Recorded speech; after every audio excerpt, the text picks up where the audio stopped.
Hello chers Césiens, bienvenue sur le journal crypto. On est le 24 septembre et il y a plein d'actualités à voir ensemble. Qu'est-ce qu'on attend? Bah rien, on y va justement. Allez on y va, let's go! Et aujourd'hui à la une, on va voir que Cardano est en train de mettre en place une très grosse mise à jour. Elle est en cours. Et vous allez voir que ça pourrait être justement la mise à jour tant attendue. Est-ce que cela veut dire que Cardano ira se frotter à Ethereum? C'est une bonne question et c'est ce qu'on va voir évidemment dans ce journal crypto. Et deuxième gros sujet du jour qui mérite qu'on le regarde, XRP. Comme on vous l'avait dit, ça y est, ça commence à pump. Mais pourquoi ça pump? Est-ce que ça va durer? C'est une grosse question qu'on peut se poser et évidemment, on va regarder ça dans ce journal.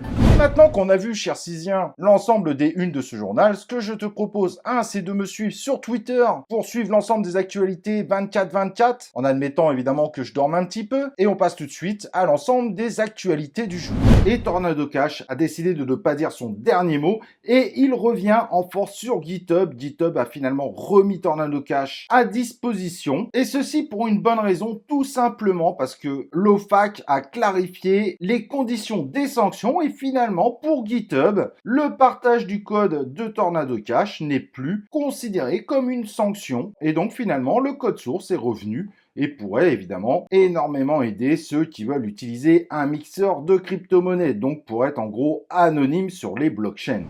Alors que Epic Games avec Grit s'est associé évidemment à Gala Games, premier pas évidemment dans l'univers des crypto-monnaies, Epic Games n'a pas l'intention de s'arrêter là et donc a décidé d'investir dans Eden pour développer des technologies autour de l'univers du métaverse. Cet investissement qui quand même a amené Eden à faire une levée de fonds de 30 millions de dollars n'est pas anodine. On voit bien qu'Epic Games veut vraiment élargir son spectre de compétences et c'est plutôt une bonne nouvelle. Ça pourrait amener évidemment le studio à proposer du play to earn, du métaverse et aller au-delà de ce que propose le studio actuellement. À suivre, mais c'est évidemment une actualité très intéressante et forcément ça va probablement amener le play to earn et le métaverse à se démocratiser auprès de l'ensemble de la population, surtout la population finalement des gamers. À suivre de très près.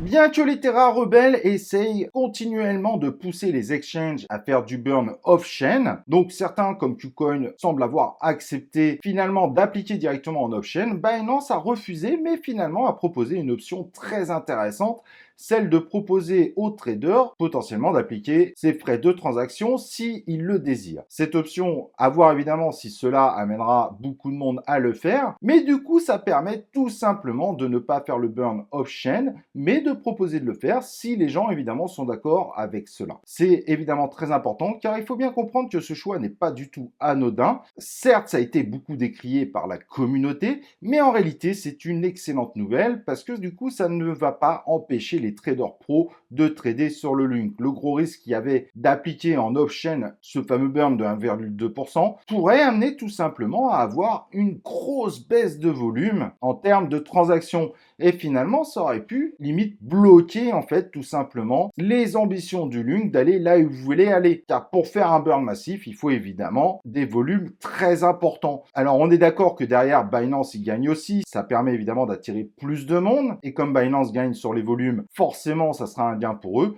Mais c'est probablement une option bien plus intéressante car le fait d'appliquer le burn à l'ensemble des transactions off-chain du Link aurait pu clairement effondrer en réalité le token qui, je le rappelle, sur Binance, représente plus de 50% du volume, ce qui est évidemment gigantesque. Donc si Binance l'appliquait, mais que les volumes finalement s'effondraient totalement parce que les traders pros auraient refusé de trader sur Binance, finalement, au résultat, ça aurait peut-être amené à burn beaucoup moins de tokens. Donc à voir évidemment si la solution de Binance sera efficace, mais il était de loin le meilleur choix pour espérer une survie du projet. Donc à voir ce que ça va donner, mais la proposition de Binance est finalement bien plus intéressante que celle des Terra rebelles.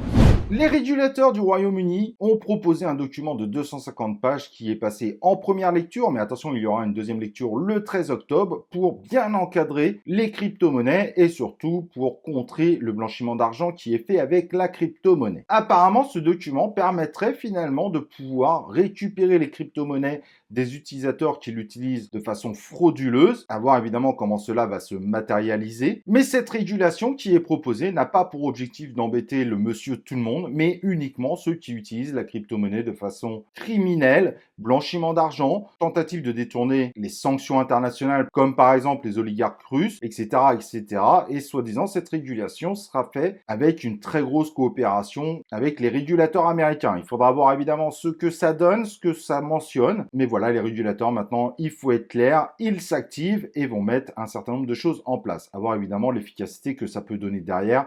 Rien n'est garanti comme vous l'imaginez bien.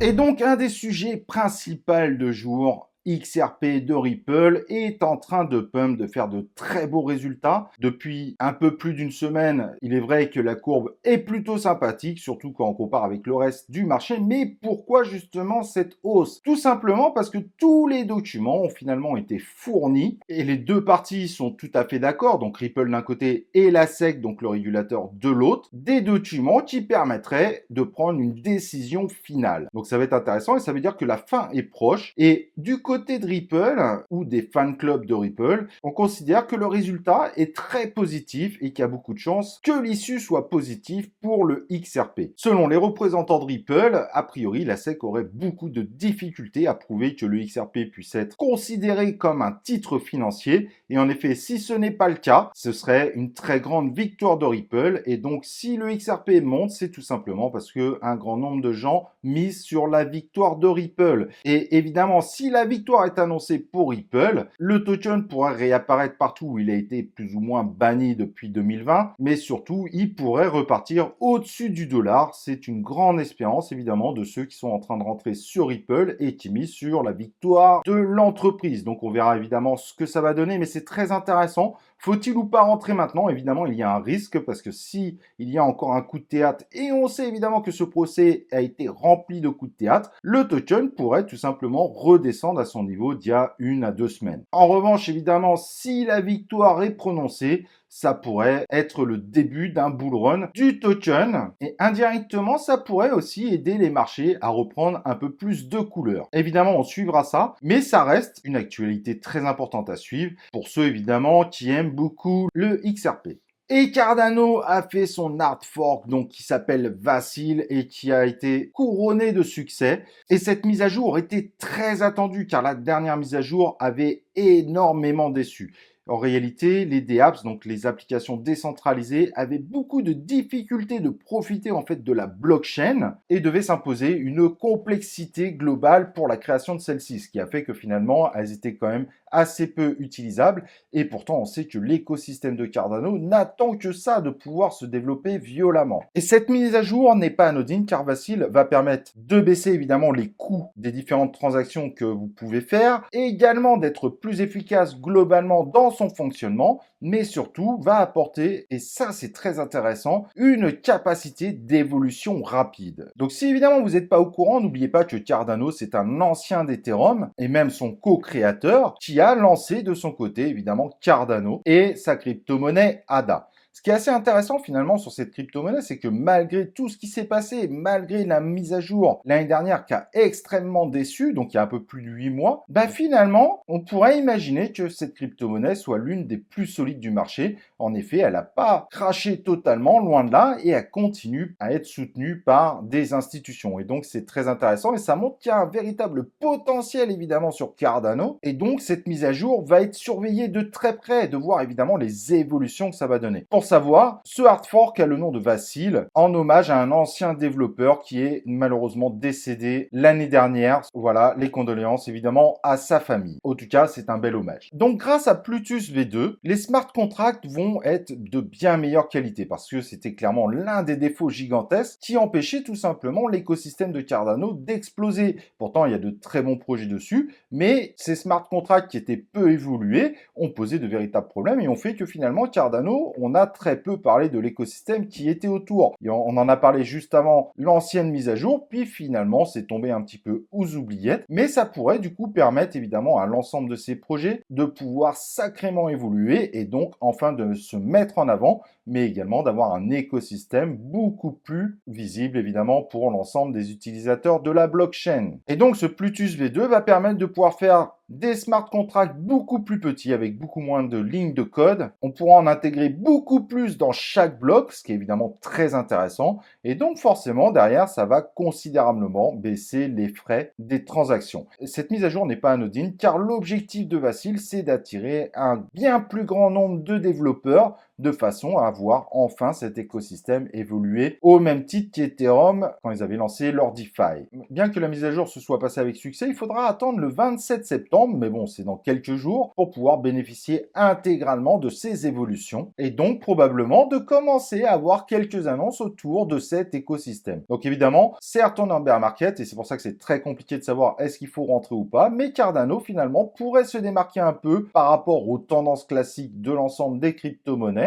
du fait d'avoir peut-être des annonces beaucoup plus sexy et beaucoup plus réalistes surtout autour de son écosystème. Donc c'est peut-être finalement le bon moment d'investir dessus. Évidemment, pas de all-in, peut-être un DCA serait bien plus efficace, mais Cardano pourrait se préparer pour un futur bull run beaucoup plus avancé. Évidemment, il faudra quand même vérifier, et ça seuls les développeurs pourront nous le prouver, que l'écosystème est maintenant vraiment en capacité de se développer violemment. En tout cas, voilà, bonne nouvelle, et qui tombe plutôt à pic quand on voit évidemment qu'Ethereum est méga centralisé, bah peut-être que Cardano, s'ils arrivent vraiment à développer leur écosystème, pourrait devenir finalement cet Ethereum killer tant attendu par un grand nombre de monde. On verra bien, la tâche sera évidemment très difficile, Ethereum reste limite une institution aujourd'hui dans le monde des crypto-monnaies, mais cela pourrait sacrément bouleverser évidemment le top 10, comme je le disais dans une précédente vidéo, de nos crypto-monnaies préférées. Voilà, en tout cas, j'espère que vous avez été ravis par ce journal crypto. N'oublie pas de t'inscrire sur la chaîne YouTube, d'activer les cloches de notification, de liker cette vidéo, et nous on se retrouve évidemment pour une prochaine vidéo du journal crypto.